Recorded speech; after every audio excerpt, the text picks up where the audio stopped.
I'd say that if Donald Trump actually still had the nuclear codes, it'd probably be good. Our enemies might actually be like, okay, maybe let's not mess with them. Unlike when they look at Joe Biden and they say, you know what, we should attack now. Don Jr. might have been priming the Trump base to basically be ready with a new talking point, knowing full well that pretty soon we would have some more information, some more details in regard to the classified documents that Donald Trump took home with him from the White House, including some top secret material that can only be reviewed in secure government facilities. Now, recent reporting indicates that there were 3 different instances in which federal officials went to him to retrieve classified documents in his possession. And here's what we're learning today. The National Archives found more than 700 pages of classified material, including special access program materials, some of the most highly classified secrets in the government, in 15 boxes recovered from Donald Trump's Mar-a-Lago estate in January. So that's January alone. January alone, they were able to take 700 pages of highly classified material out of Trump's Mar-a-Lago residence, okay? But that was just one of the times. There were obviously 2 other times in which they were able to retrieve some of these documents. The initial batch of documents, by the way, retrieved by the National Archives from Trump in January included more than 150 marked as classified. So that's 150 separate documents, adding up to 700 pages worth of material. The 15 boxes included documents from the CIA, the National Security Agency, and the FBI, spanning a variety of topics of national security interests. Now, I wish we had even more information about that, because there has been some reporting to indicate that Trump had some classified documents pertaining to nuclear weapons. We don't know the details of that. So while you might see some commentary that talks about possible nuclear codes, that has not been confirmed, but that doesn't take away from the fact that these documents were in fact incredibly sensitive. Trump went through the boxes himself, by the way, in 2021, according to multiple people who had been briefed on his efforts before finally turning them over. But when he did that, obviously he still had more of the documents. And in May, as his attorneys were negotiating with federal officials on this matter, as we had reported earlier, his lawyers had lied about Trump's possession of additional documents that he should not have been in possession of. The highly sensitive nature of some of the material in the boxes prompted archives officials to refer the matter to the Justice Department, which within months had convened a grand jury investigation. That doesn't happen unless the issue is serious, okay? And what's really important to take away from this, and we've said it before, we'll say it again, Trump wasn't shocked by the raid. It's not like something that was sprung up on him out of nowhere. This has been an ongoing, months-long investigation and negotiation in which Trump's lawyers lied to federal officials, and Trump just refused to comply. Yeah, so a lot to break down here. First, I'm just amused by Don Jr.'s point. If Trump had the nuclear code still, that'd be a good thing, because our opponents would be scared of us. Really? You really think that your dad can still launch the nukes when he's not in office anymore? I mean, but look, they might, or at a minimum, they think our voters are not that bright, so they might not realize that no, the ex-presidents can't launch nukes. Who knows? Okay, so now the substance of this particular news event. So look, there's so many more details here. They got security footage of the hallway next to the room that Trump was keeping the highly classified documents. And one of the reasons that, as one of the officials put it, it was, quote, a hair on fire moment, was because they would see people going into that room and they would come out with different boxes. They would go in with one box, come out with another box. So at a bare minimum, if Trump didn't do it for nefarious reasons, but he did it, I don't know, to feel good about himself, I can't imagine why he would do it.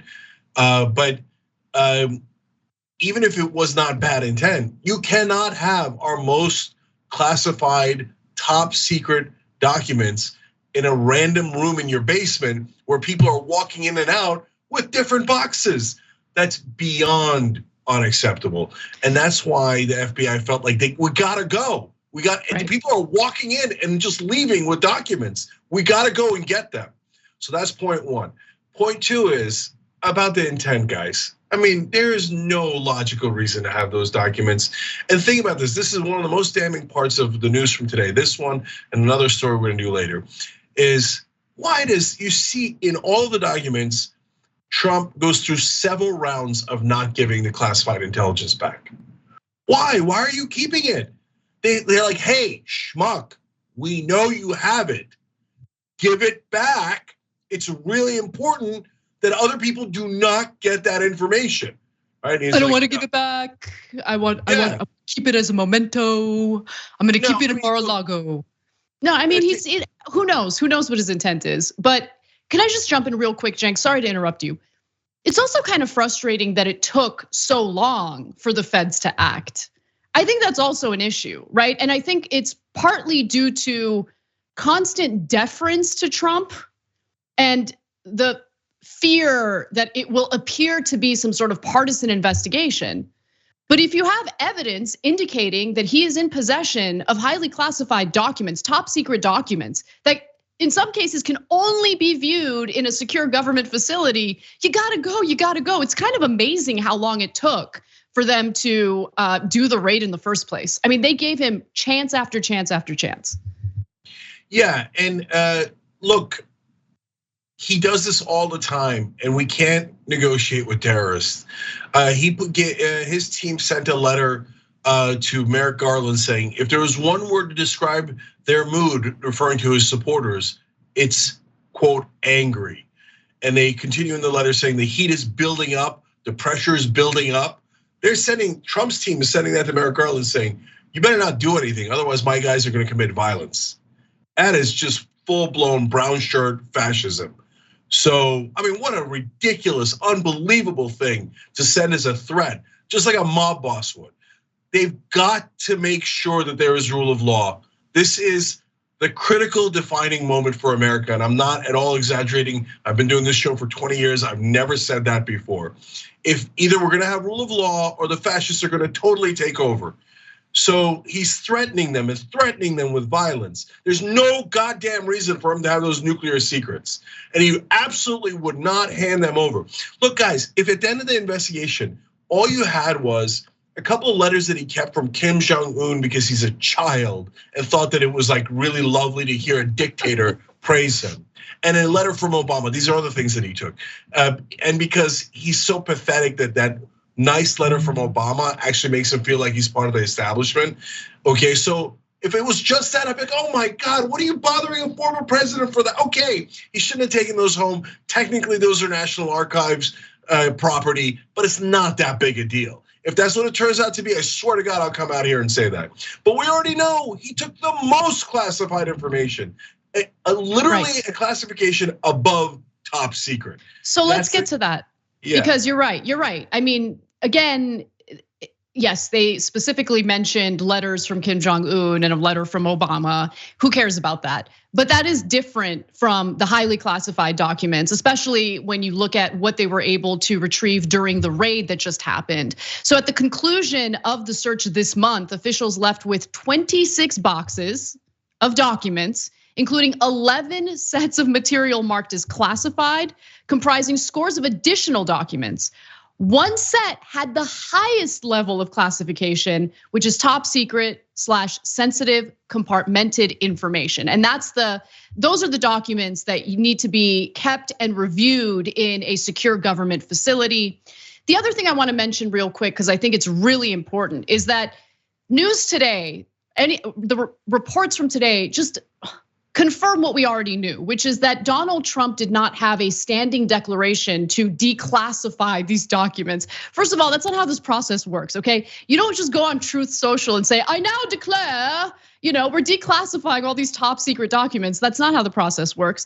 But more importantly, there's other evidence here that essentially dismantles that ridiculous argument. So Trump's allies, as the New York Times reports, insist that the president had a standing order to declassify material that left the Oval Office for the White House residents, and have claimed that the General Services Administration, not Trump's staff, packed the boxes with the documents. But the Times also reports no documentation has come to light confirming that Trump declassified the material, and the potential crimes cited by the DOJ in seeking the search warrant for Mar-a-Lago would not hinge on the classification status of the documents anyway. The raid would have happened anyway because he's not supposed to be in possession of them, even if in this weird, utopian world for Trump supporters, he somehow managed to do this standing declaration to declassify them. Also, it turns out that Trump's own chief of staff, Mark Meadows, said that Trump's tweet to declassify documents was not an order. And this is in a sworn statement. The president indicated to me that his statements on Twitter were not executing declassification orders and do not require the declassification or release of any particular documents, Meadows wrote in his sworn statement. He added that the tweets related to authority the president had delegated to Attorney General William Barr concerning records. So even his own chief of staff said that in a sworn statement. So any argument that Trump had declassified the documents is ridiculous. Yeah, there's a process for declassifying documents. You don't just go, you're now declassified. Okay, as usual, Trump says something absolutely absurd. Then we have to debate with mental patients and we just go back and forth. I'm just exhausted. Like, how could you not get exhausted by debating, patients in a mental asylum? I think there is a magic word. You just go, hey, snuggle puff. And then they're all declassified. Except that's not the law. That's not remotely the law. No one thinks that it's the law. Even his own chief of staff said in sworn testimony, that's not the law. You have to go through a process to declassify. Yet 40% of the country is like, yeah, he magically declassified. Yeah, that's what happened. Yeah. So, okay, here we are again, debating things that are non-debatable.